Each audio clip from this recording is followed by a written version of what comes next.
بسم اللہ الرحمن الرحیم بسم اللہ الرحمن الرحیم۔ یہ المختصر کا 68واں سبق ہے اور بلاغت کلام کی گفتگو ہو رہی ہے۔ پچھلے سبق میں بلاغت کلام میں حال، مقتضا حال اور اس کی مطابقت پر شارح اور ماتن کے درمیان جو فرق بیان کیا گیا تھا اس کی توضیح تھی، اور وہو مختلف سے مصنف رحمہ اللہ نے اجمالی طور پہ مقامات کلام پر بات کی ہے، اور اس کے بعد شارح نے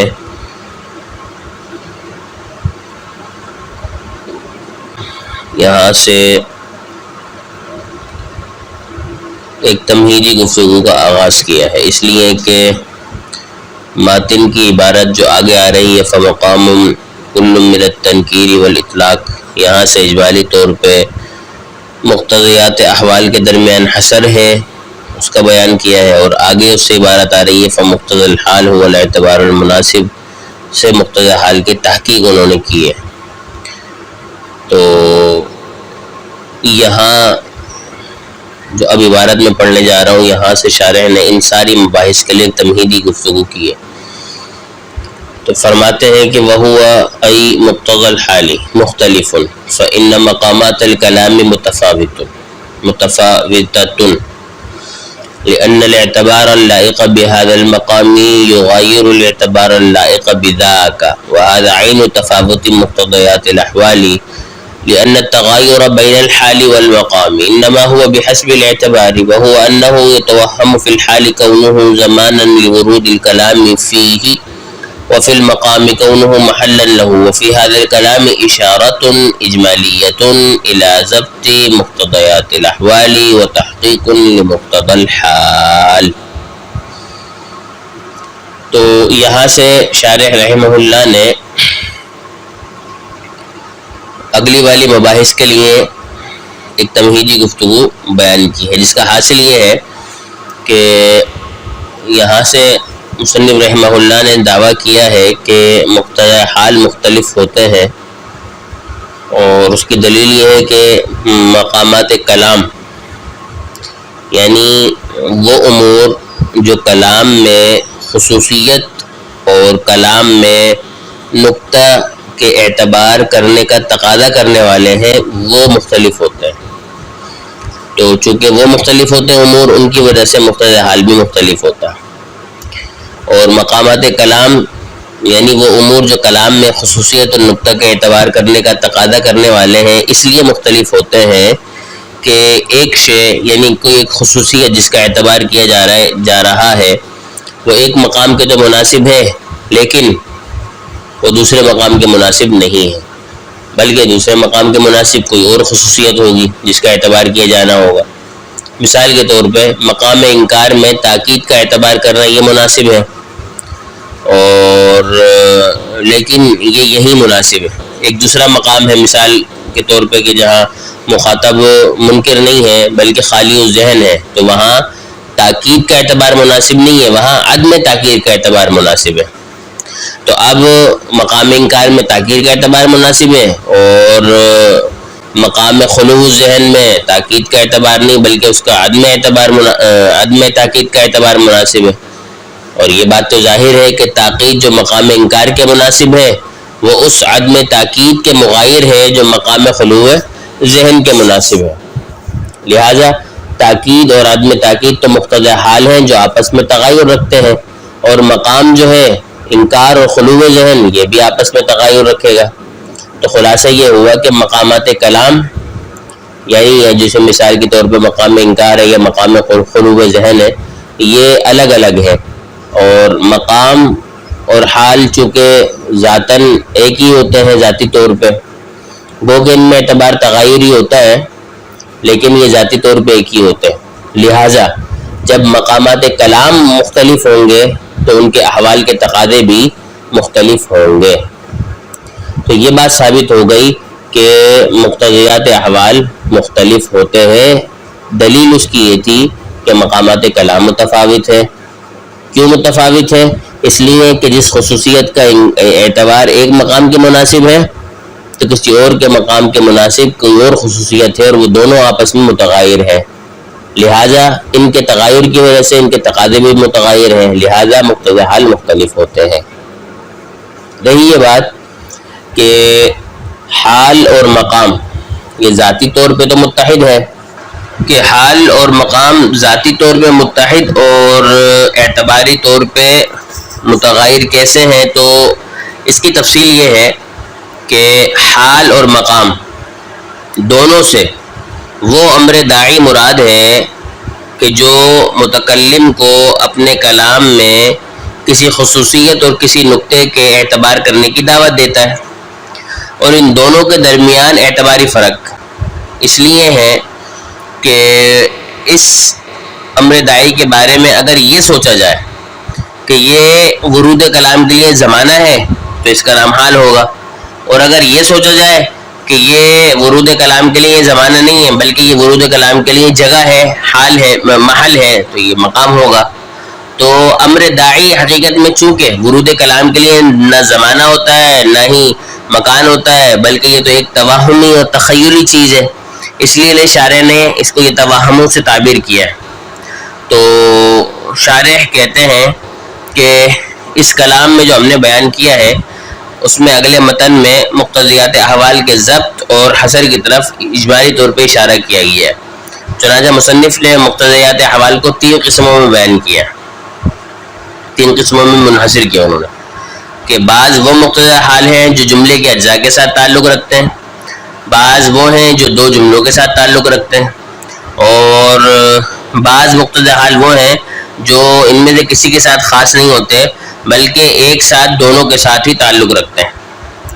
تو قسم اول کی طرف مصنف نے فمقام کل من التنکیر سے اشارہ کیا ہے، قسم ثانی کی طرف مقام الفصل سے اشارہ کیا ہے، اور قسم ثالث کی طرف مقام الایجاز سے اشارہ کیا ہے، اور اس سے کچھ آگے چل کر مزید جو ہے وہ فمقتضی الحال هو الاعتبار، اس میں مقتضی حال کی تحقیق کی گئی ہے۔ تو بہرحال یہ تمہیدی ایک بات تھی کہ مصنف نے دعویٰ کیا تھا کہ مقتضی حال جو ہے وہ مختلف ہوتا ہے، اور اس کی دلیل یہ تھی کہ مقامات کلام مختلف ہوتے ہیں۔ مقامات کلام مختلف کیوں ہوتے ہیں؟ اس لیے کہ جب ایک شے کی خصوصیت جس کا آپ اعتبار کر رہے ہیں ایک مقام کے لیے، تو لا محالہ وہ دوسرے مقام کے لیے اعتبار نہیں کیا جا سکتا، وہ اسی مقام کے مناسب ہوگا جس کے لیے کیا جا رہا ہے، اور دوسرے مقام کے لیے مناسب نہیں ہوگا بلکہ اس کے لیے کسی اور خصوصیت کا اعتبار کیا جائے گا۔ مثلا اگر سامنے والا انکاری ہے تو وہاں تاکید کا اعتبار مناسب ہے، لیکن اگر سامنے والا خالی ذہن ہے تو وہاں عدم تاکید کا اعتبار مناسب ہے، اور دونوں میں تغیر ہے، لہٰذا حال اور مقام میں بھی تغیر ہوگا۔ جب حال اور مقام میں تغیر ہو گیا تو گویا کہ مقتضی حال بھی مختلف ہو گئے۔ اب رہی یہ بات کہ حال اور مقام ذاتی طور پہ متحد ہوتے ہیں اور باعتبار جو ہے وہ متغیر کیسے ہوتے ہیں، تو دونوں ہی جو ہے نا حال اور مقام دونوں ہی اس امر کو کہتے ہیں جو متکلم کو کسی خصوصیت اور کسی نقطے کے اعتبار کرنے کی طرف بلاتا ہے، اور اعتباری فرق اس لیے ہے کہ اگر وہ داعی اس کے بارے میں ورود کلام کے لیے زمانے کا خیال ہوگا کہ بھئی یہ ورود کلام کے لیے زمانہ ہے تو حال ہوگا، اور اگر یہ خیال ہوگا کہ یہ جو داعی ہے یہ ورود کلام کے لیے محل ہے تو اس کا نام مقام ہوگا۔ لیکن چونکہ یہ جو امر داعی تھا ورود مقام کے لیے کلام کے لیے نہ زمانہ تھا نہ مقام تھا بلکہ یہ امر تخیلی تھا، ایک امر توہمی تھا، اس لیے توہموں کے ساتھ شارح نے اس کو اشارہ کر دیا، اور پھر مصنف نے جو ہے وہ اگلے کلام میں اپنے مقتضیات احوال کے ضبط اور حصر کی طرف اجمالی طور پہ اشارہ بھی کیا ہے، اور جو 3 قسم کے مقتضی حال ہیں ان کو انہوں نے بیان کیا ہے۔ ایک وہ مقتضی حال جو اجزاء کے ساتھ جملے کے اجزاء کے ساتھ تعلق رکھتے ہیں، وہ دوسری قسم جو 2 جملوں کے ساتھ تعلق رکھتی ہے، اور تیسری قسم ان مقتضی حال کی ہے جو ان کسی کے ساتھ مختص نہیں ہوتے بلکہ ایک ساتھ دونوں کے ساتھ ہی تعلق رکھتے ہیں۔ تو مصنف نے آگے والے متن میں تینوں کی طرف اشارہ کیا ہے. اسی کو شارح رحمۃ اللہ تعالی علیہ نے اپنی زبان میں یوں بیان کی تمہیدی کلمات کے طور پہ. فرماتے وہوا، یعنی ماتن نے کہا وہوا ای مقتضی الحال، یعنی مقتضی حال جو ہے مختلف، یہ مختلف ہوتا ہے. فإن مقامات الکلام متفاوت، کیوں؟ اس لیے مختلف ہوتا ہے کہ مقامات کلام متفاوت ہوتے ہیں، وہ مختلف ہوتے ہیں. مقامات کلام کیوں مختلف ہوتے ہیں؟ کہتے ہیں لأن، کیونکہ الاعتبار اللائق بهذا المقام، اس مقام کے جو اعتبار لائق ہے،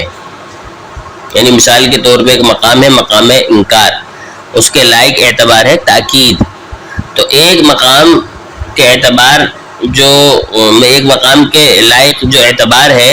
کہتے ہیں یغیر الاعتبار اللائق بذاک، تو وہ متغیر ہے، وہ تغیر رکھتا ہے، مغایرت رکھتا ہے اس اعتبار کے اللائق بذاک جو اس والے مقام کے مناسب ہے. یعنی دونوں مقامات کے مناسب اعتبارات الگ الگ ہوتے ہیں، آپس میں تغیر رکھتے ہیں. جیسے مقام انکار میں تاکید اعتبار مناسب ہوتا ہے اور مقام خلوع ذہن میں عدم تاکید، اور دونوں ہی میں اعتبار تغیر کا ہے. تو کہتے ہیں وَهَذَا عَيْنُ تَفَاوُتِ مُقْتَضَيَاتُ الْأَحْوَالِ، اور یہی عین ہے، بعین ہی مقتضیات احوال کا تفاوت ہے، اسی وجہ سے مقتضی حال مختلف ہوتے ہیں. لأن التغیر سے وہ حال، شارح رحمۃ اللہ تعالی علیہ حال اور مقام کے ذاتی طور پہ متحد ہونے اور اعتباری طور پہ متغیر ہونے کو بیان کر رہے ہیں کہ ذاتی طور پر تو ایک ہوتا ہے لیکن یہ اعتباری طور پہ تغیر رکھتے ہیں. کیوں؟ کہتے ہیں لأن التغیر بین الحال والمقام انما هو بحسب الاعتبار، کہ حال اور مقام کے درمیان جو تغیر ہے، مغایرت ہے، وہ بحسب الاعتبار ہے، اس میں اعتبار ہے، ورنہ ذاتی طور پر تو یہ دونوں ایک ہے. اس لیے کہ حال اور مقام دونوں صحیح، وہ امر داعی مراد ہوتا ہے جو متکلم کو اپنے کلام میں کسی خصوصیت اور کسی نقطے کا اعتبار کرنے کی طرف بلاتا ہے، اور ان دونوں میں کوئی تفاوت نہیں ہے. لیکن ان دونوں کے درمیان اعتباری فرق ہے، اس طور پر ہے کہ وہو انہ یتوہم فی الحال، کہ اعتباری فرق یہ ہے کہ حال میں ورود کلام کے لیے زمانے کا خیال کیا جاتا ہے. وہو انہ یتوہم، وہو اور وہ اعتباری فرق کیا ہے کہ انہ یتوہم فی الحال، کہ حال میں خیال کیا جاتا ہے کونہ زمانا لورود الکلام فی، کہ اس میں کلام کے وارد ہونے کے لیے اس کو زمانے کے طور پہ لیا جاتا ہے. اس میں یہ خیال کیا جاتا ہے کہ حال جو ہے اس میں کلام وارد ہو رہا ہے، اس لیے اس کو حال کہا جاتا ہے. اور وفی المقام، جبکہ مقام کے اندر کونہ محلا لہ، کلام کے لیے حال نہیں ہوتا، کلام کے لیے زمانہ نہیں ہوتا، بلکہ وہ اس کا محل ہوتا ہے. تو یہ اعتباری فرق ہے، ورنہ ذاتی طور پر ایک ہے. جب اعتباری فرق آ گیا تو لہذا مقامات اور حال مختلف ہو گئے. جب مقامات مختلف ہو گئے تو مقتضیات احوال بھی مختلف ہو گئے. وفی هذا الکلام، اب اس بات کو سمجھنے کے بعد شارح رحمۃ اللہ تعالی نے بیان فرمایا کہ وفی هذا الکلام، اب جب مقتضی حال الگ ہو گئے، یہ بات ثابت ہو گئی کہ بہرحال جو ہے مقتضیات احوال مختلف ہوتے ہیں، تو اب اس کے ضبط کی طرف اور اس کے حصر کی طرف اشارہ بھی کر دیا آگے والی عبارت میں. کہتے ہیں وفی هذا الکلام، اور اس کلام میں جو مصنف نے آگے بیان کر ہی دیا ہے، اشارۃ اجمالیۃ، اجمالی طور پہ اشارہ ہے الی ضبط مقتضیات الاحوال، مقتضی احوال کے ضبط کی طرف، اور تحقیق لمقتضی الحال، اور مقتضی حال کی تحقیق کی طرف بھی جو ہے نا اجمالی طور پہ اشارہ ہے. اس لیے کہ ماتن رحمہ اللہ نے آگے جو ہے وہ 3 اقسام کی ہیں مقتضی حال کی، اور ان کی طرف اپنی عبارت میں انہوں نے مختلف الفاظ اور مختلف طریقوں سے اس کی طرف اشارہ بھی کیا ہے. تو پہلی قسم کی طرف مقام کل من تنقیص سے اشارہ کیا ہے، اور دوسری قسم کی طرف جو ہے وہ مقام الفصل سے اشارہ کیا ہے، اور مقتضی حال کی جو تیسری قسم ہے اس کی طرف مقام الایجاز سے اشارہ کیا ہے. اور آگے یہ عبارتیں آ رہی ہیں، اور اس سے کچھ آگے چل کر مزید انہوں نے فمقتضی الحال هو الاعتبار کے ذریعے متن میں جو ہے باقاعدہ مقتضی حال کی تحقیق بیان کی ہے. تو خلاصہ یہ نکلا، شارح یہ کہہ رہے ہیں کہ مصنف نے یہ دعویٰ کیا تھا کہ کلام مقتضی حال مختلف ہوتے ہیں. اس لیے کیوں ہوتا ہے؟ کیونکہ کلام کے مقامات مختلف ہوتے ہیں. کلام کے مقامات مختلف کیوں ہوتے ہیں؟ اس لیے کہ وہ آپس میں اعتباری تغیر رکھتے ہیں. اعتباری تغیر کی وجہ سے ایک مقام کے ایک حال مناسب ہوتا ہے، دوسرے مقام کے دوسرا حال مناسب ہوتا ہے. اس تغیر کی وجہ سے ان دونوں کے تقاضے بھی حال بھی مختلف ہوتے ہیں، اس کی وجہ سے مقتضی حال کی الگ الگ قسمیں ہوتی ہیں، اور آگے قسمیں مصنف رحمہ اللہ بیان کریں گے. اللہ تبارک و تعالی اس کو سمجھنے کی توفیق عطا فرمائے. وما توفیق الا باللہ.